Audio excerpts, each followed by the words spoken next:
오늘 말씀은 히브리서 3장 7절로부터 19절 말씀입니다. 함께 읽겠습니다. 그러므로 성령이 이르신 바와 같이 오늘날 너희가 그의 음성을 듣거든 노하심을 격동하여 광야에서 시험하던 때와 같이 너희 마음을 강팍해 하지 말라. 거기서 너희 열조가 나를 시험하여 증언하고 40년 동안에 나의 행사를 보았느니라.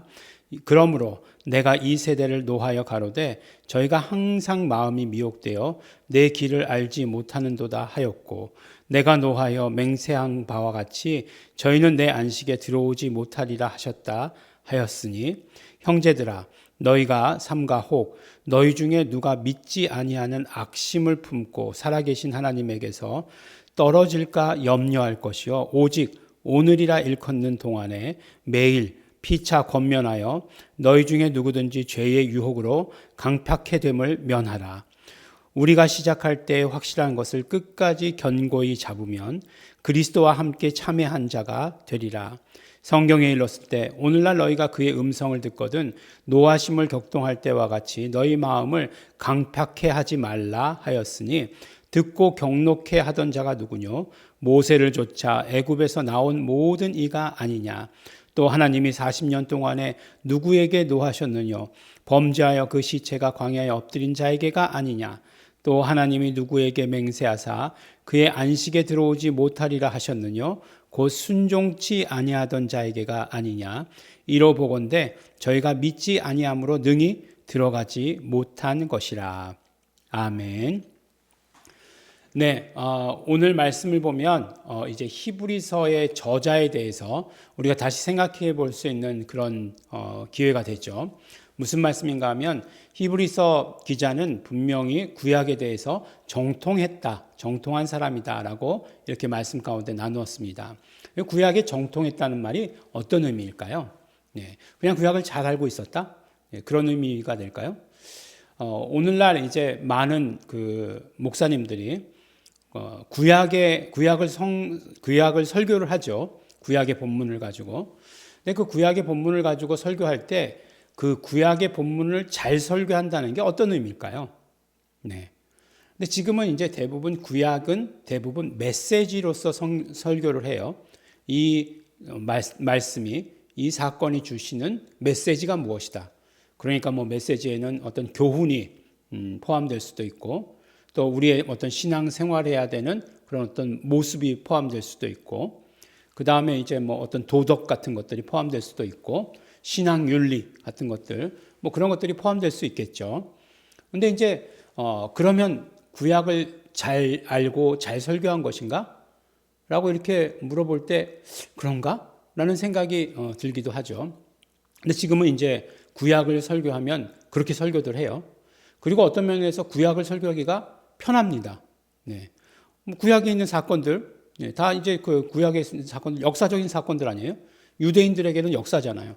역사적인 사건들 얘기하고, 이럴 때, 이들은 이렇게 반응했으니까 이렇게 하면 안 됩니다. 라고 이렇게 얘기하면, 그러면 대부분 이스라엘 백성들이 잘못한 거거든요. 예. 그러면 이스라엘 백성들을 누구와 동일시시키죠? 성도들과 동일시시키죠. 그러면 또 뭐 성도들이 또 그렇게 잘못한 것처럼 느껴지거든요. 그렇게 하면 안 된다. 말씀 전하는 사람은 하나님이고, 말씀 듣는 사람은 이렇게 이스라엘 백성, 언제나 죄인처럼 이렇게 되어버리는 것. 거기서 어떤 교훈이 이거다. 이렇게 얘기하면 구약을 잘 설교하고 들을 때에는 하는 그런 느낌이 들지만, 그렇지만 구약을 잘 아는 사람은 아니다라고 하는 것이에요.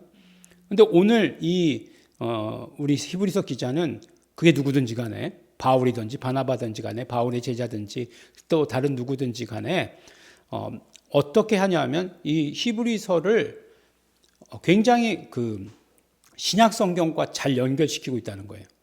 더 정확하게 얘기하면 예수 그리스도를 믿는 믿음과 아주 정확하게 연결시키고 있다는 거예요. 그런 의미에서 구약을 잘 알고 있다는 것을 말씀하는 거예요. 우리가 구약을 잘 안다는 말은 결국 그런 의미죠. 구약 자체로만이 아니라 여기서 말하는 말씀이 신약에 무엇을 이야기하느냐, 여기서 실패한 경험이 신약에서 어떻게 와서 회복되느냐라고 하는 것들을 히브리서는 아주 절묘하게 다 이렇게 엮어놓고 있죠. 나중에 이제 믿음장에 가면 뭐 거의 정말 놀랍다 생각할 정도로 그러니까 모든 장들이 다 히브리 그 인들 그러니까 구약의 그런 어떤 모든 모습들을 가지고서 신약을 해석하고 있어요. 오늘 말씀도 보면 딱 한 구절이 신약에 대해서 말씀하는 거예요. 어떤 구절일까요? 이로 보건대라고 말씀하신 마지막 구절. 이로 보건대. 이 모든 사건을 다 보았을 때 저희가 믿지 아니함으로 능히 들어가지 못한 것이라 라고 이렇게 얘기하고 있어요.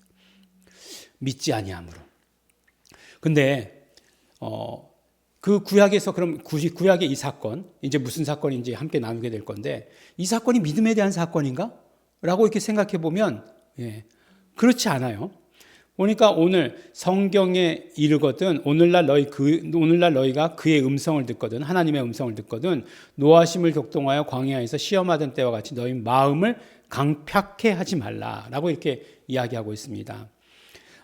이제 성령이 이르신 바와 같이 성경에 일렀으되 두 가지가 나왔는데 동일한 말씀 두 가지를 그러니까 동일한 말씀을 오늘 두 번 인용하고 있어요.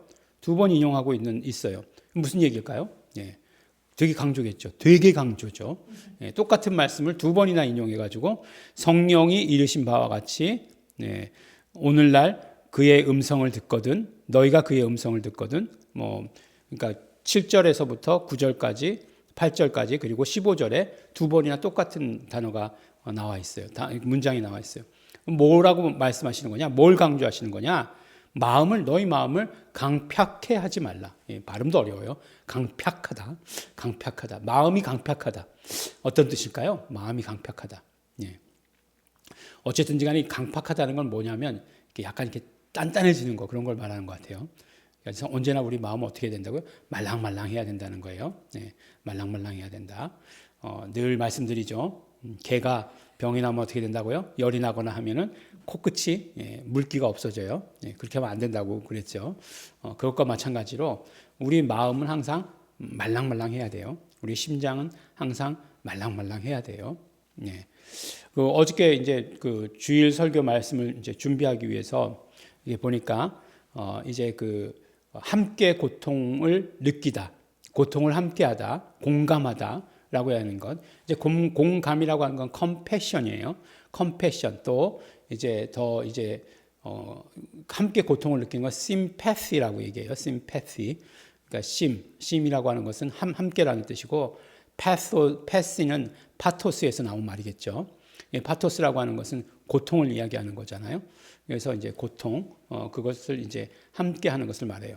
그런데 이제 이 단어가 헬라어의 단어가 어떤 단어냐면 스플랑크니조마이라고 되어 있어요. 스플랑크니조마이.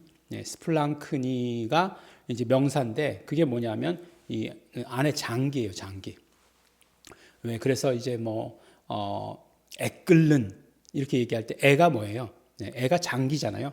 사람 몸의 장기잖아요. 애라고 이렇게 얘기할 때 애라고 얘기하잖아요. 무슨 이렇게 생선 같은 거, 이런 거 준 거 그거잖아요. 애 끓는 이런 거잖아요. 그러니까 이거 어떤 그런 우리가 마음을 얘기할 때 우리의 모든 것들을 다 드린다고 얘기할 때 이 어떤 이런 장기 같은 것들이 이제 다 동원된다라고 이렇게 생각했던 것 같아요. 그리고 마음이라고 하는 것은 우리 어떤 심장 안에 있었던 것이다라고 이렇게 생각했던 것 같습니다.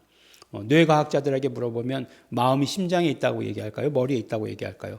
잘 모르겠습니다. 잘 모르겠지만 어쨌든지 간에 이렇게 연관이 되어 있는 것만은 사실이었다라고 이렇게 생각했던 것 같아요. 그래서 마음을 강팍하게 하지 말라. 그러니까 심장이 항상 말랑말랑. 마음이라고 하는 것이 이제 심장이라고 하는 그 장기의 표현을 그대로 쓰고 있으니까 말씀드린 거예요. 우리가 어쨌든지 간에 심장을 말랑말랑하게 해야 된다. 그건 어떤 뜻일까요? 그렇죠. 순종해야 된다라고 이렇게 얘기하는 거예요. 이제 이게 어떤 사건이 있었느냐? 이제 이들이 이제 출애굽의 여정이 거의 이제 끝날 여정쯤에 이제 신광야라고 하는 곳에 이르죠.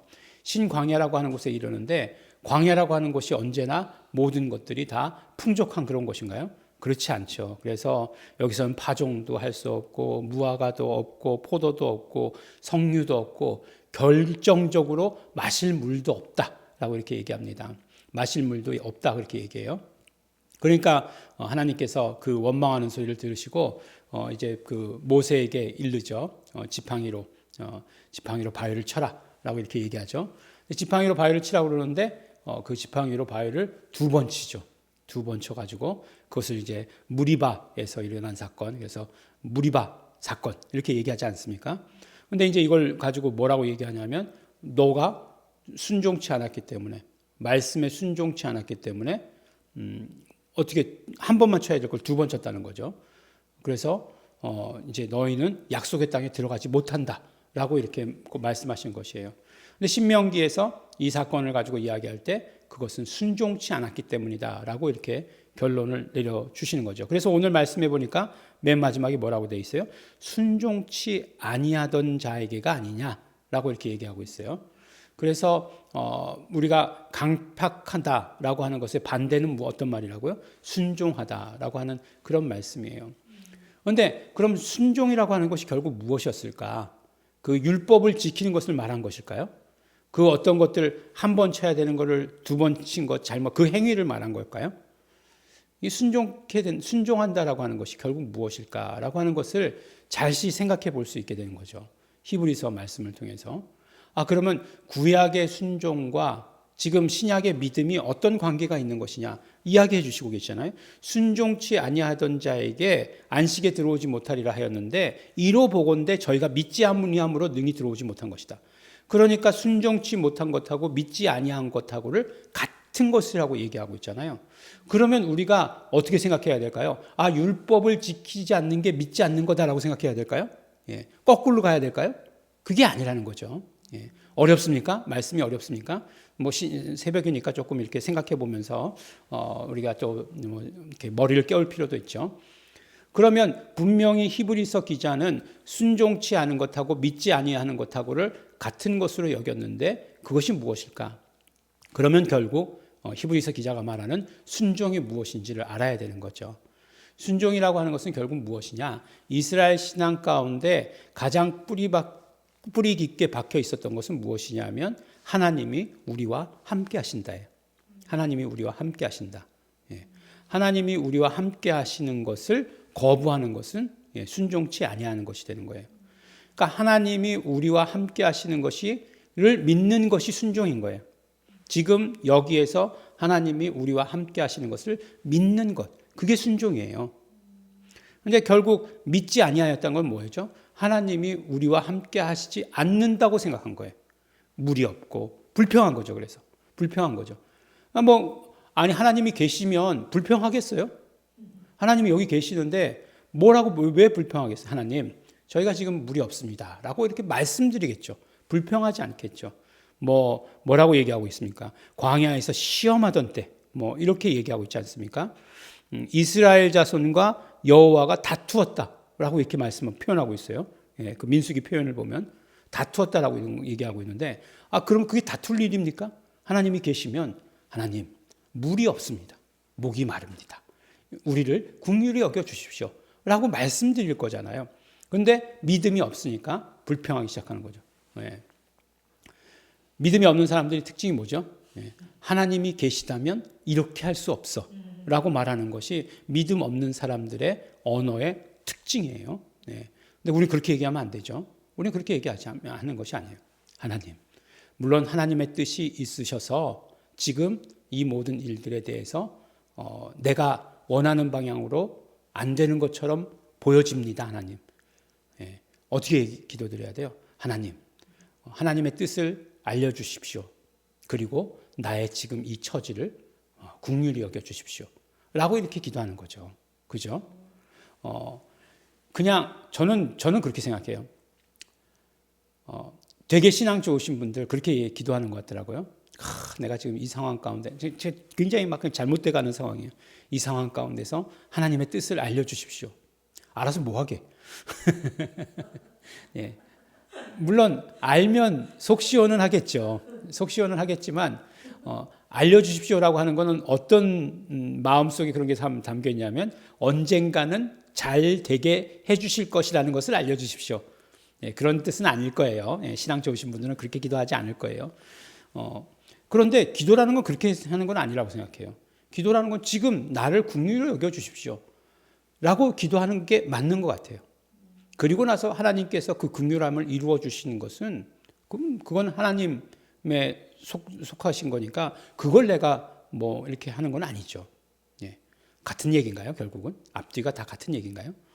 예. 한일전 축구가 있어요.